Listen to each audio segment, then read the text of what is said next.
It's time now for Empowered Family Talk with Phrantceena Halres. Do you want to empower families and young people in your community? Then take the time to make a tax-deductible contribution to the Coach Tate Fund.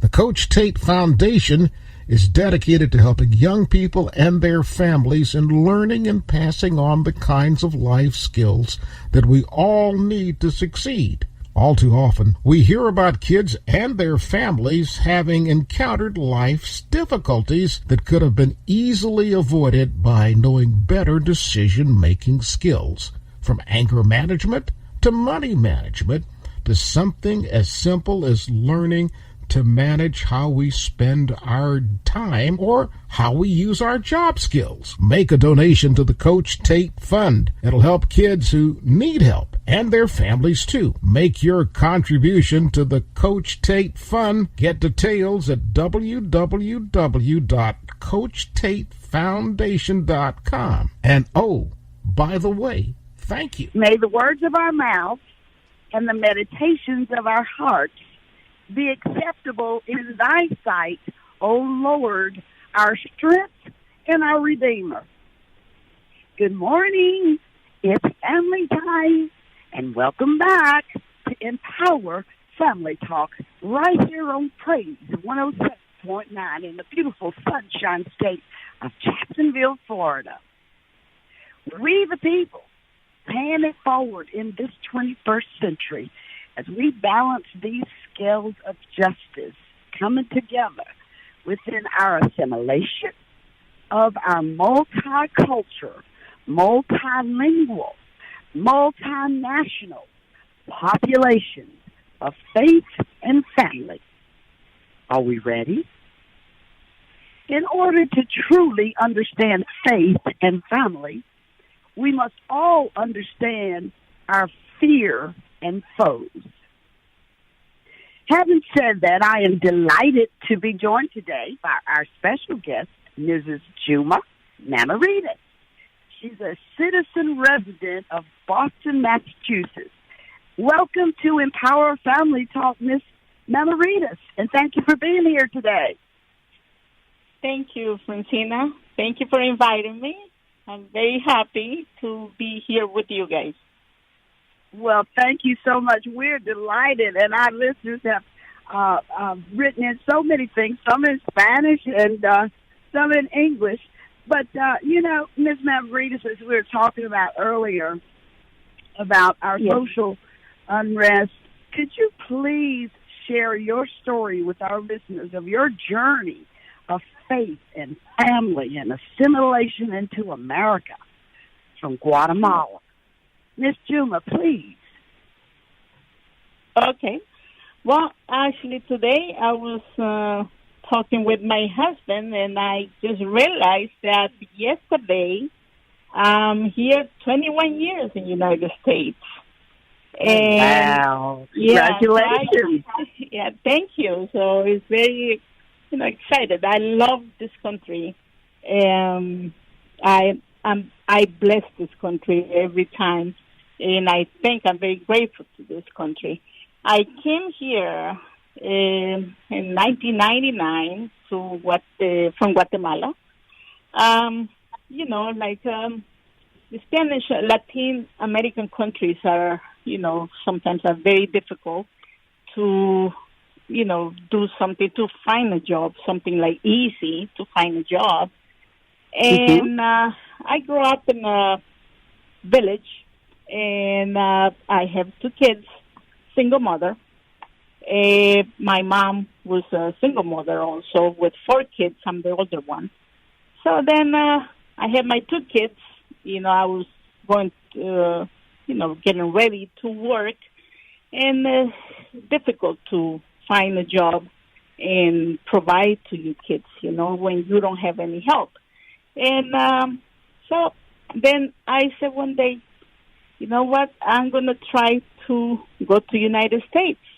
And I never have intent to come here and work here.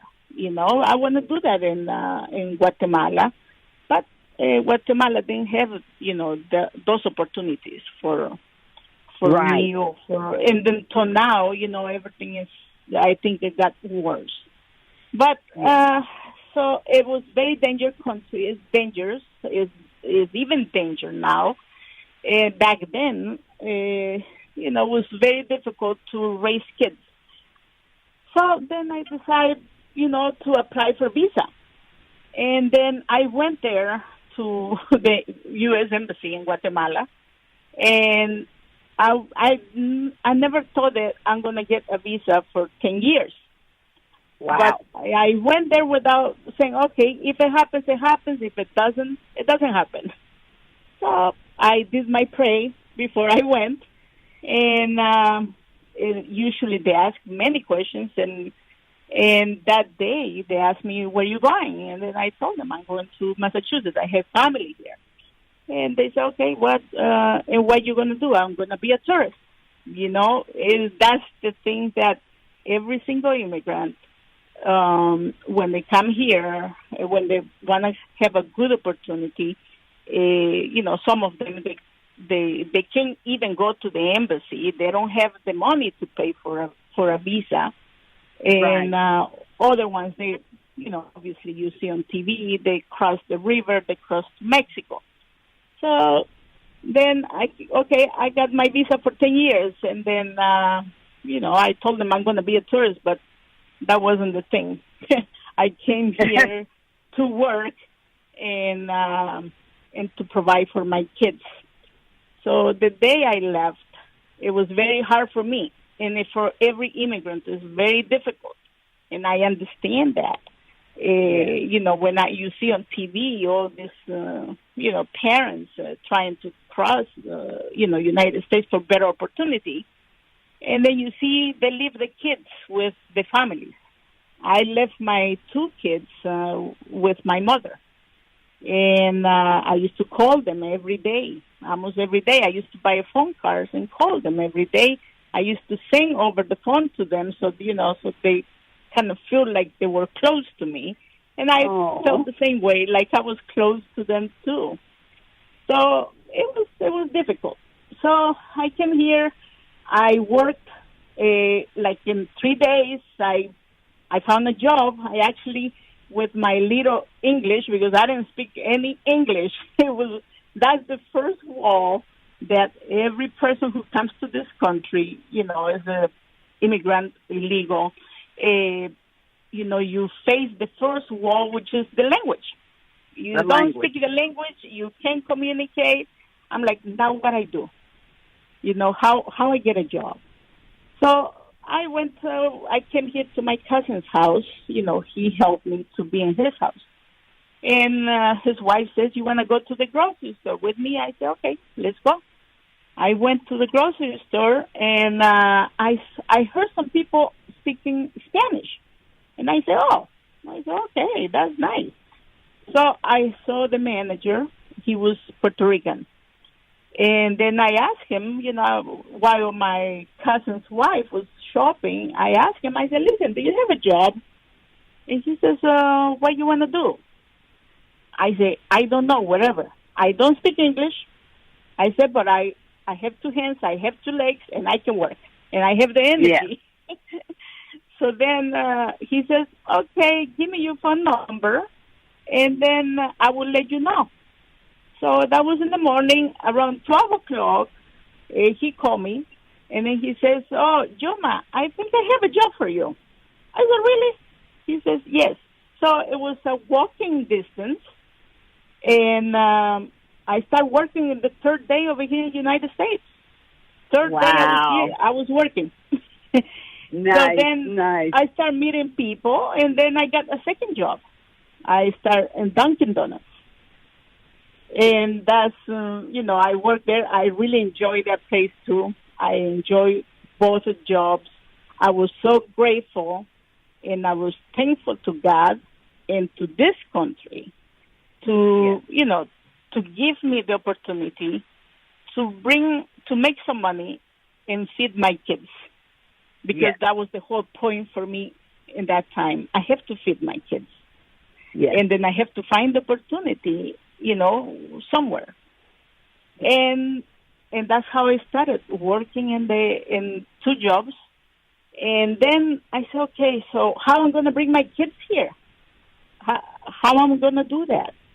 And I always was like praying to God, like, God, you have to help me. I need help. I want to bring my kids. I want to bring them to this beautiful country that is so many opportunities. I can educate them over here, which is better education. And then, anyway, so I started working, and then one day through roommates, I was living with roommates, and that's when I met my husband, John Meimaridis. And it was funny, because I was thinking, okay, I like this guy. I actually another person, another guy was inviting me for coffee. He was bothering me all the time, and I came here to a mission, that I have to help my kids. So I didn't want to date anybody. And then I was like, I'm not going to see another guy. I don't want to have more kids. So anyway, so this person invited me for coffee, and then I said, okay, I'm going. But that guy never showed up. And then my roommates invite my husband to the apartment. So I thought was the person that I was supposed to date. They was ringing the doorbell. And then I opened the door, and I saw John Meimaridis. I saw my husband, and I didn't speak English. And then I said to him, I say, "See?" And then he says, "Oh, the junior lives here." I say, "Yes." And I say, "Sí, entre." Entre means come in. So he came in, but he didn't know, this is where I'm supposed to be. But I like this woman, so I'm going to follow her. So he came in, and that's how I met my husband. And then through my roommates, they told me, you know what, this guy wanna date you. I said, well, I told this guy that I'm not here for dating. Right. Anyway, so then and he was Greek, so he was a Greek. He was a Greek. Yeah, he spoke Greek. He was Greek American, and then anyway, we started dating. Then I didn't want to get married, because I didn't want him to think I want my legal papers, become a resident.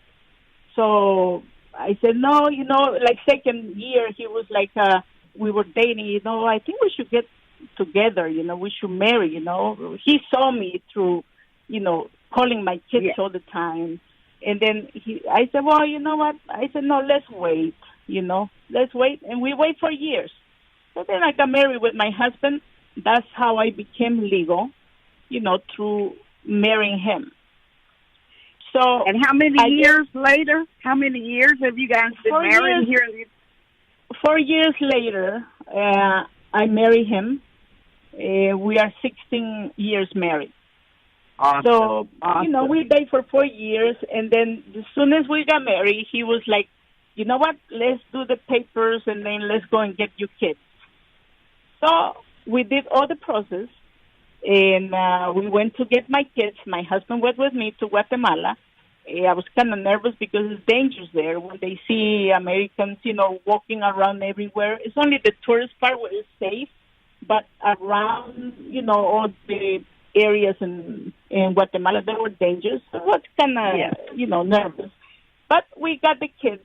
We brought them over here. It was a big impact for the kids to see a big country. They were like, oh, my God, this is big, and the language, they didn't know the language. But they we got them into the schools and the good program of the, for the EOL support they had over here in Massachusetts. And we helped them. And I'm a kind of all the Spanish mothers, I can say, most of the Spanish mothers are very strong, when it comes to the kids. And I think every mother is like that. But we are very attached to the kids, and our kids is everything for us. So then, I support them, even that, I didn't understand too much the education system. But I want them to focus in, to be like concentrating in schools. So when I brought them over here, I told them, listen, your job is to be in the school, to bring good grades. And you're going to study, and I'm going to do everything else. And I do not accept, like, lower grades. You have to bring me good grades because I'm going to do everything for you. And they were my two kids. I can say they're very, very smart. And they saw that I became like American. In the house we were, I spoke Spanish to them. I didn't want them to lose that culture. And I told them, I said, listen, when you are here, say, I want you to be American and Guatemalan American, I say to them. And then you have to, I say, adapt to this culture. Assimilate. Love this country. Yeah, assimilate this country, adapt here, learn the language, I say, and take all the educational opportunities that come in front of you. And they did. My son was accepted to many universities. He was accepted to the Ohio State University. He was accepted over here in Massachusetts in Bentley. He was accepted in BU. But one day he came and then he decided to get in the Army. I was in the military. In the military, yes. He decided to say, listen, Mom and Dad, I joined the Army, and there's nothing you can do about it. Because the first thing I told him, I said, listen, I want you to study to go to college. I do not want you to get in the military. And then that's the day that he came. I was sweeping the floor, and then he told me, I didn't know if I'm going to hit him with the broom or... but then, he says, no, there's nothing you can do about it. I'm older, I'm adult, and then I'm going to the Army. And he went to the Army, and he did fantastic in the Army. He stays there. He went to, he's always studying. He graduated in the university. Now he's taking his master's in Georgetown, Washington. And he has a family. I have a grandson. And my daughter is the same way. She studies all the time. She works 2 jobs, and she's doing fantastic. And I think, that's my American dream. Well, I tell you, your kids are just doing very well, and I believe your son just got a new promotion with the U.S. military. Is that correct? Yes. In cybersecurity? Yes. He works in the Pentagon. In the Pentagon. Yes. Yes. And that is a high achievement. You are such a blessed woman and story, and we have a limited amount of time, but thank you so much, Miss Gilma, for sharing that story, because in the United States today, and I'm sure you can see the difference between 1999 and where we are today with our integration. I'll share this quick story, and we'll move along here.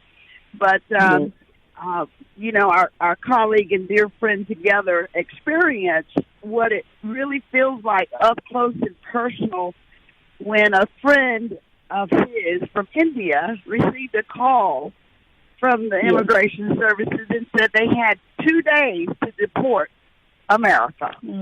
And just a lovely family with little girl and wife, and they've been here for 3 years on a work visa. Just a phenomenal engineer and software developer. And Yes. it really touched home to all of us. The tears that were shed, they became very good supporters of the Coach Tate Foundation. And we discovered in real time what it means to see a family that's been in America, good working citizens of America, to receive a call to be deported back to their country. And now they're back in New Delhi, India. Isn't that something? So today we're looking at this from the top to the bottom, how value-add contributions, such as your family, have made the United States what it is. We're all together. Now, switching hats a little bit, Ms. Gilma, while we have a little bit more time left, can you share with us some of those jobs today that are available? Because, in staffing and human resources, the big need, even in security, is individuals that can speak more than one language, like especially here in Florida. If you go to Miami, you see all kinds of countries and cultures and languages. What roles do you think will be good for our young people to look for as far as translators and such as that going forward? What role? Yes, I think new jobs that are out there. Jobs out there. I think, these kids now, they're, especially with the technology we have, it's so much they can do. First thing is you have to prepare yourself to get in those jobs and take the opportunity, take whatever you can so you can succeed, provide to this country, to yourself, to your family, and to this country. There are so many opportunities out there. They can take any time they want. Yeah. Yes, and didn't you have a recent journey to Greece as a translator? Me? Yes. I went to BU here, and I took a course. It was a year and a half translation to do legal translation. Yes, and I worked for a couple lawyers, just doing work. Over doing all the processes or the immigration processes. And then sometimes I still help, all the, Spanish people, which is like Guatemalans around me here where I live. It's a city. There's a lot of Guatemalans here. And I see sometimes, the lawyers take a lot of money from them. And then sometimes I just help them for free. I told them, I can, take you and help you how to do your process. You can do it by yourself too. If you have all your paperwork and then all your dates and all your information, you can do it by yourself. So I guide them, and then through all the stuff that I learned with the lawyers, immigration lawyers, and sometimes I help them, to get through so they don't pay all the money. Sometimes it's like $8,000 they have to pay, and it's very easy. It's very easy. Plus the fees they have to pay, but I guide them, how to do all the paperwork. Yeah, and then that's because I learned to be, I work with lawyers and I learn all the stuff. It was difficult for me, the language, but I learned so much. I like to read a lot. Yes. Well, I tell you what, right now, you